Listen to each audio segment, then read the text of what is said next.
PowerPoint.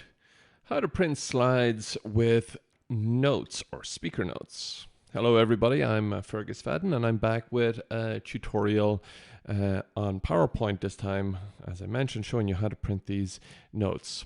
First of all, if your PowerPoint appears like this and you see no notes, simply click where it says notes here at the bottom and it will bring up your speaker notes. You can always resize that. These speaker notes are a great tool for helping you more effectively deliver your presentation, or if you want, as a teacher, for example, to create handouts for your learners.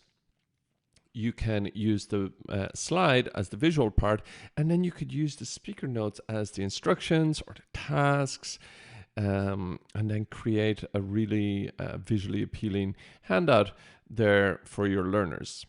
So I'm just going to populate my notes section here with a little bit of placeholder text, often referred to as lorem ipsum.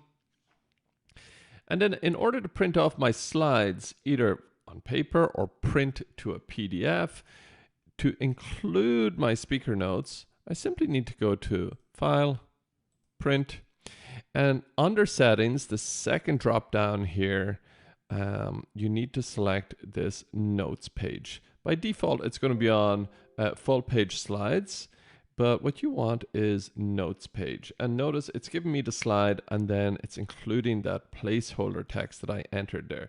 But this, of course, could be anything you want. As I mentioned at the outset of the video, you could, if you want to print those slides with the notes to include, for example, instructions or more informational text about the slide, you can use these in any way you want. If it's just a straight up presentation that you're delivering some information, it could be just some takeaway notes for those in attendance. Okay, so that's it. A very straightforward tutorial today. Please do like, share, and subscribe. It helps the channel grow. And let me know in the comments if you use this functionality, how you use it, and what other tutorials you would like to see on this channel. That's it from me today. Thank you very much for watching. Bye for now.